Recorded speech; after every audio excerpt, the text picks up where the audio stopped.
안녕하세요.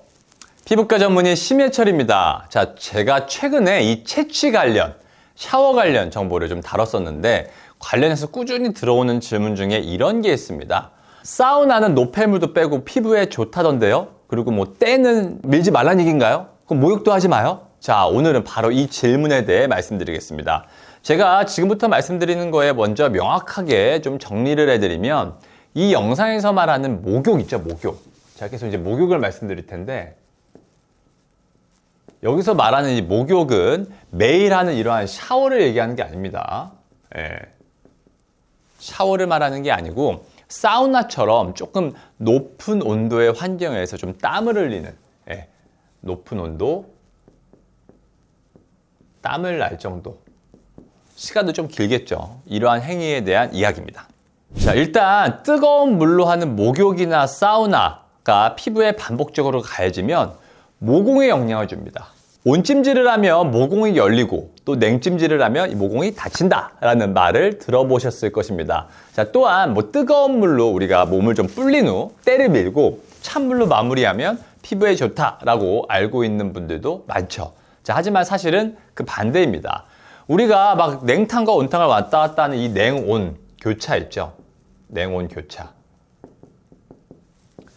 자, 이건 사실 모공 주변에 있는 조직의 탄력을 떨어뜨립니다. 또 반복될 경우에는 오히려 모공을 늘어지게 할 수가 있어요. 탄력이 떨어지니까요. 제가 하나 비유를 드려볼게요. 하루에 한 번 이 고무줄, 모공을 고무줄에 한번 비교해 볼게요. 이 고무줄을 제가 뜨거운 바람에 노출시키고 그 다음에 냉동실에 넣었다가 다시 뜨겁게 했다가 그리고 차갑게 냉동실에 넣었다가 반복한다고 생각해 보세요. 이 고무줄은 점점점 탄성, 탄력을 잃게 되겠죠. 자, 피부도 똑같습니다. 근데 특히 이 홍조나 민감성 피부들 있죠. 홍조나 민감성 피부들은 정말 조심해야 됩니다. 이러한 사람들 같은 경우에는 피부 장벽이 더 약하기 때문에 이러한 냉온 교차와 같은 이러한 과정은 더 큰 자극으로 작용할 수가 있습니다. 두 번째는 피부 장벽이 무너집니다. 자, 우리가 한국에 때밀이라는 문화가 있죠. 피부를 깨끗하게 만든다고 여겨지지만 결론부터 말씀드리면 이 고온의 목욕이나 사우나 그리고 이렇게 때밀이, 때를 강하게 이 미는 습관은 사실 피부과 전문의 입장에서 보면 절대 추천할 수가 없습니다. 이거는 목욕할 때 뜨거운 물에 몸을 오래 담그고 나면 피부가 푹 불잖아요. 자, 이때 때를 밀면 잘 밀리는 것 같죠. 자, 맞습니다. 잘 밀리긴 밀립니다. 그런데 몇 년씩 뭐 샤워를 못한 특별한 경우가 아니라면 그게 사실 이 피부에 더러운 게 벗겨지는 게 아니에요. 피부의 가장 바깥층에 우리가 피부가 이렇게 표피가 있고요. 이렇게 진피가 있었을 때 이 표피 부위가 또 내층으로 나뉘거든요. 내층. 그 중에 가장 바깥층이 바로 각질층입니다. 각질층. 근데 이 각질층에는 사실은 각질 세포와 함께 이 지질층, 지질 구조물들이 벽돌과 시멘트 같은 형태로 이런 식으로 구조를 하고 있어요. 이렇게 벽돌이 있고요. 거기에 이렇게 시멘트와 같은 역할을 해주고 있는 게 바로 우리가 뭐 세라마이드, 콜레스테롤, 지방산 이러한 지질 구조물들이 여기를 이렇게 채우고 있고요. 여기에 이제 각질 세포가 있는데, 자, 우리가 열심히 때를 밀어주고 있다는 건 결국 뭐냐면 얘네들을 그냥 밀고 있는 거예요. 우리 피부의 가장 바깥층의 지붕의 역할을 하고 있는 이러한 막을 스스로 강하게 밀고 있는 것입니다.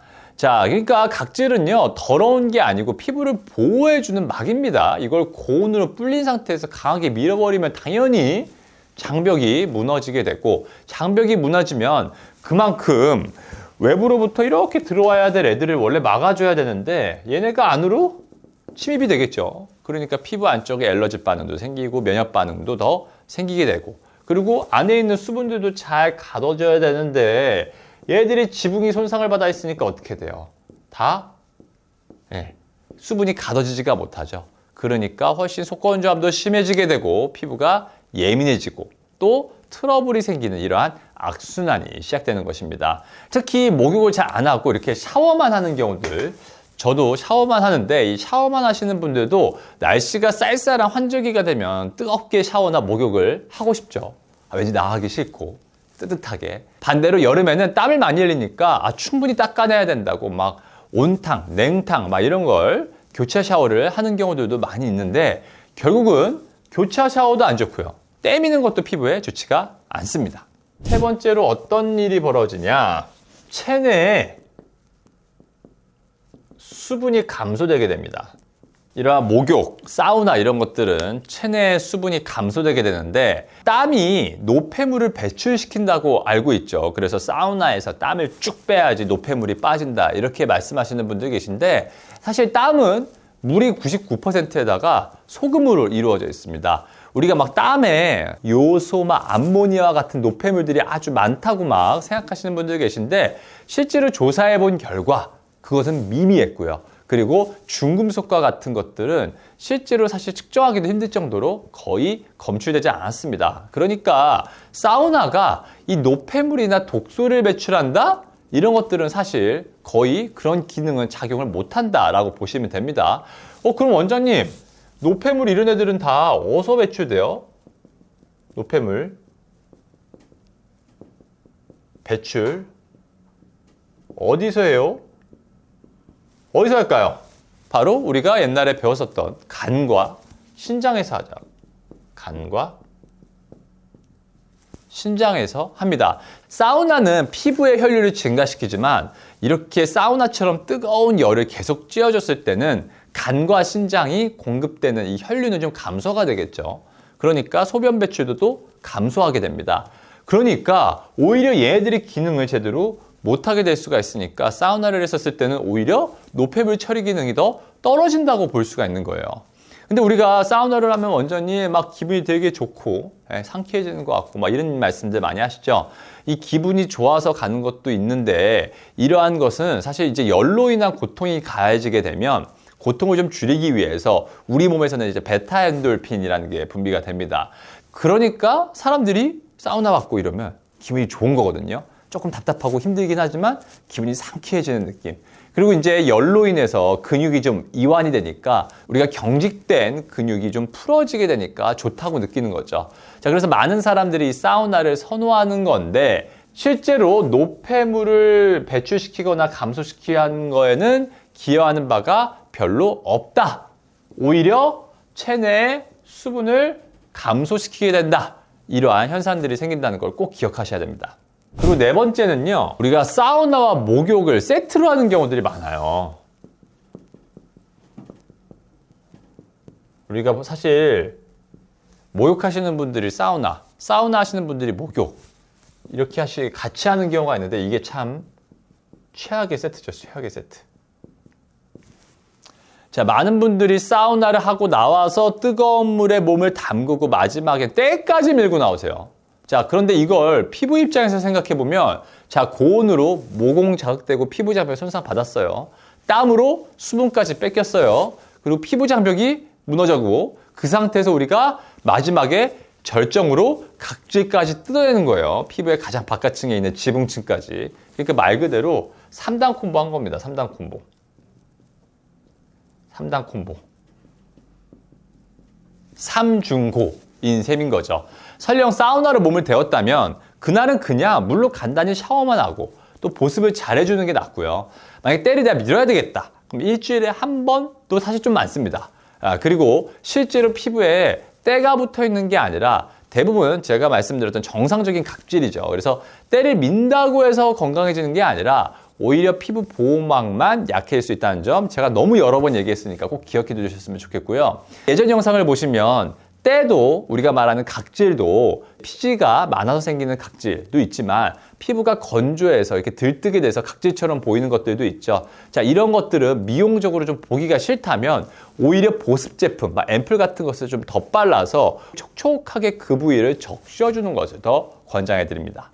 다섯 번째는 심혈관 건강에도 좋지가 않습니다. 이러한 목욕이나 사우나가.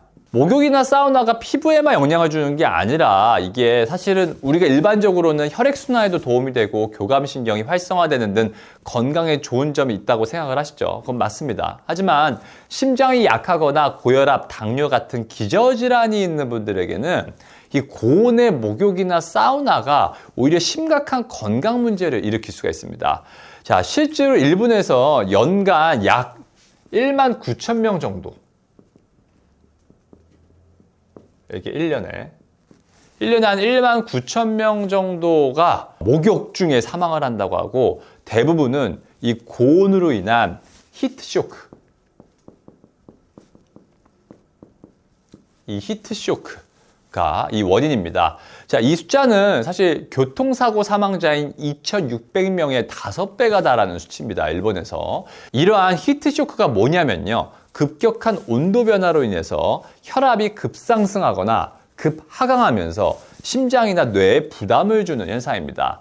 특히 이 겨울철에는 추운 탈의실에서 옷을 벗고 뜨거운 욕조에 들어가면서 이러한 위험이 더 커집니다. 이게 고령자나 심혈관 질환이 있는 분들은 사실 이러한 급격한 온도 변화에 더욱 취약하기 때문에 우리가 목욕이나 사우나를 할 때 각별한 주의가 필요합니다. 혈액순환을 원하시면 차라리 운동을 하시고요. 교감신경 활성화를 원하신다면 스트레칭이나 우리 식단 조절, 생활환경 개선을 하는 게 더 좋겠습니다. 결론적으로 말씀드리면 사우나도 목욕도 피부 관리가 아닙니다. 이 피부는 부드럽기에 자극 없이 수분을 보호하면서 관리하는 게 핵심입니다. 우리가 땀을 내야 건강해진다, 피부도 숨을 쉬게 해야 한다는 식의 이러한 과거적 이미지보다는 피부를 덜 건드리는 것이 이 건강한 피부의 핵심이라는 점 꼭 기억해 주시기 바랍니다. 트러블이 자주 생기거나 아니면 피부가 민감하신 분들은 당분간 사우나, 고온 목욕, 때밀이 이러한 루틴을 피하시고 피부 상태를 한번 잘 관찰해 보시기를 권장해 드립니다. 지금까지 더셀 피부과 대표원장, 피부과 전문의 시웬철이었습니다. 감사합니다.